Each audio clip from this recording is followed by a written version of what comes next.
Hello, everybody. Hope you're doing fantastically well. It's Connor here. And yes, we are back with another One Leeds video. Yes, we are back with another Rumour Mill video, of course. Now, hope you enjoyed the phone-in last night. The fan phone-in seems to go down an absolute treat, as they always do. Thank you to everybody who got involved. And if you want to get involved, if you want, you say, make sure you tune in every week. I will prompt you. Don't worry.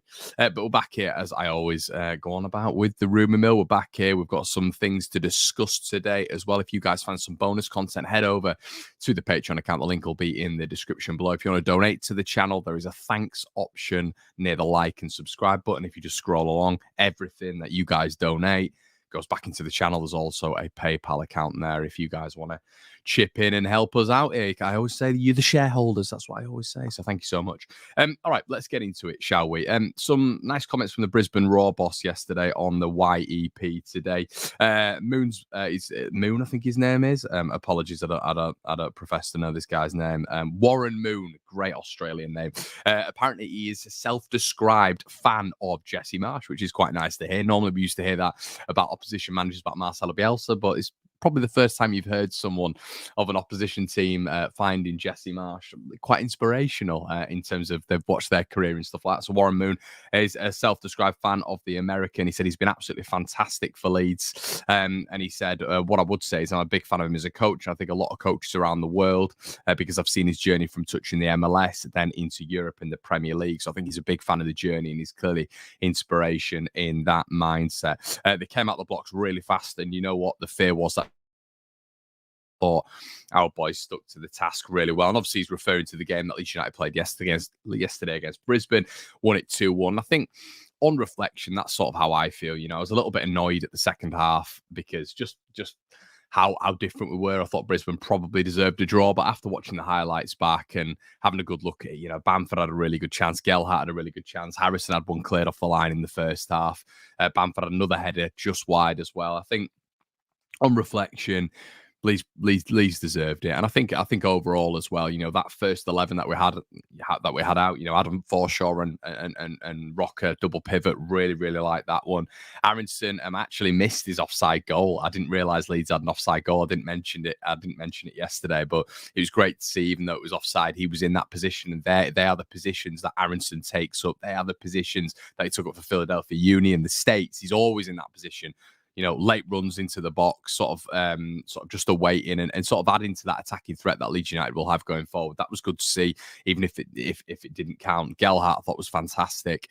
James was brilliant. Even when you watch it back on the highlights, as I said, I didn't see the first goal and timed his run to perfection, stayed onside, and unfortunately Aronson was offside. But I thought James was fantastic. Obviously, Rafinha's moved out of that role, and it'll be great to see Dan James get more time there as well, because he's got space to run into. That's the beautiful thing about playing him on the right hand side. Now he's got space to run into. You're going to get Rocker playing those balls over the top. You're going to get Christensen playing those balls down the side as well, and hopefully he's going to be a decent option for Leeds United this season.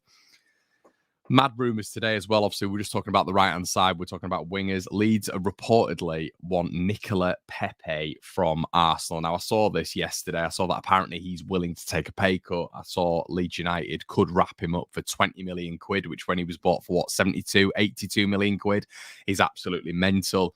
But yeah, I mean, he was a massive factor under Marcelo Bielsa, wasn't he? Him and Bielsa had that sort of love-in where, you know, Bielsa made it. He was one of his modern examples, wasn't he, of players that Bielsa has developed and improved. And Nicolo Pepe spoke glowingly about Bielsa before. So yeah, that is an interesting one. I'd have got the rumours a little bit more maybe if Marcelo was still here, but yeah, maybe they are just sort of, you know, coaxing him out at the minute. It looks like it with Arsenal. Looks like he's got nowhere to feature. I always thought Nicolo Pepe was a decent player, good option. He's always played decent against Leeds when he's played up against us. Consistency is always going to be an issue. And I think with Leeds' wide options now, he's going to find it quite difficult, even if he was in and around the first team, to get in. You know, he's not played a lot of Premier League minutes. He's not played barely any minutes for Arsenal, to be honest with you. So that one I see is a little bit wayward, to be quite honest with you. But yeah, Nicolo Pepe, everybody. Big news today.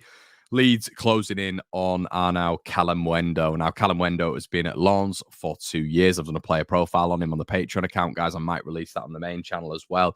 But if not, you know, you can check that on the Patreon account. The Kalimeundo deal was, for me, it was always going to be secondary. I think we knew that CDK was always going to be number one. It looks like the offer is still on the table if that was to break down, but it looks like Leeds have had a 21 million quid offer accepted. It was always said that PSG would only let him go for 25 million euros. Obviously, Leeds up in their transfer fee to 21 million quid. And are understood to be close to getting the deal secured. So it looks like he's going to be the striker. He's going to be the one that we're looking at, and seal the signing and sealing that one off. I'm okay with it.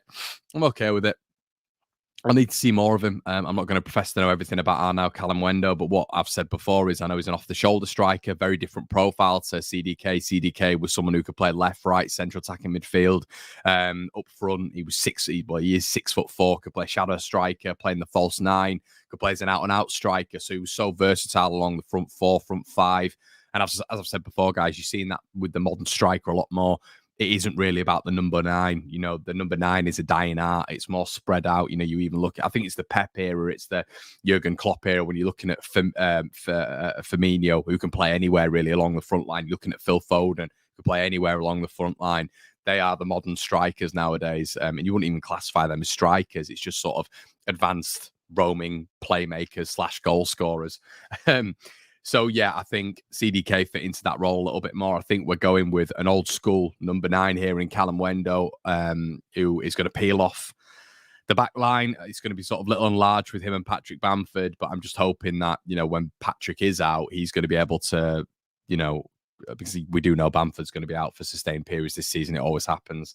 So we're hoping that he's going to be able to be all right as Callum Wendell and a Joffy partnership. That's what we're hoping. 2 5'9" lads. Our Leeds going to be playing the long ball. We've really got to think about how we're going to go about those games. I think CDK fit a lot more profiles because he could play in the channels, could play wide right. Mold, whereas Callum Wendell fits a very certain way of playing. We're not going to be able to hoof the ball up and look for knock-ons, really, let's say, if Bamford's out of the picture. But, yeah, Callum Wendell, don't mind it. Got a decent goal record. There's a lot of clubs at the minute after Scamacca, and apparently PSG are after Scamacca as well. Callum Wendell's goal-scoring record isn't far behind. It's quite comparable, to be honest with you. So, yeah. Another striker that's been linked is Joaquin CARRERA. CARRERA is an Inter Milan forward.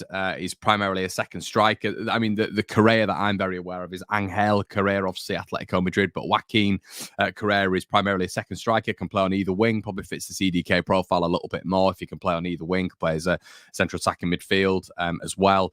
Apparently he's labelled as a sharp player by Josh Bunting as well, who's been a journalist who's done quite a bit on him, and the Argentina international has scored 62 goals during his career for club and country. So Gazzetta dello Sport providing an update on Wednesday because Inter Milan are looking at Paulo Dybala now, so it means Correa is going to be down in the pecking order, and apparently the Italian giants need to make space within the wage structure and the transfer budget as well for Dybala, which looks like it's going to be on its way. But I don't think this will happen because obviously it looks like Leeds are pretty advanced with Callum Wendell, unless we're looking to get in another body up top as well, which I wouldn't say no to.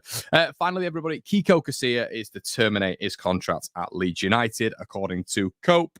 The Spanish outlet has reported on their website that the Kiko Casilla, who is on 50 grand a week, is set to terminate his time at the club. Thank God. Thank God. Yeah, that one is just something that I think I'd made my mind up with Kiko Casilla within 6 or 7 games. He was just a diabolical goalkeeper. And look, I know people are giving him a little bit of kudos for whatever reason, and this, that, and the other. But yeah, I was never ever sure on him, to be quite honest with you. And a couple of rumours today saying that Leeds as well, another striker, several outlets saying today that apparently it's between Leeds and Everton who's going to sign Armando Broja. Armando Broja for me would be an excellent signing, a really, really top signing. And I think he'd fit the profile really nicely. The RB network, obviously, similar transitional elements at Southampton. I think he'd be able to fit us pretty nicely, and he would have been one of my picks as well. I had Callum Wendell on one of my picks as well after, Leeds have been linked with him and doing a bit of research on him and, watching a couple of things on him, reading a couple of things, speaking to a couple of people. And Armando Broja was on my list as well, which, was on the Patreon account the other day. But I think it's key, everybody, that we do keep a hold of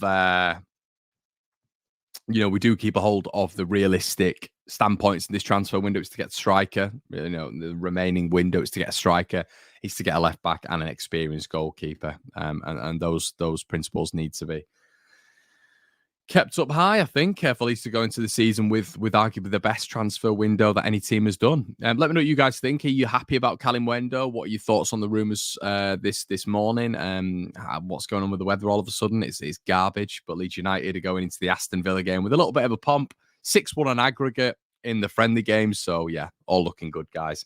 Have a good one. Make sure you like, comment, and subscribe so we go up in the algorithm, the YouTube algorithm. And yeah, make sure you check out the Patreon account. Maybe the donations in the description below if you want to add to the channel. And yeah, guys, I'll leave it there. Thank you so much.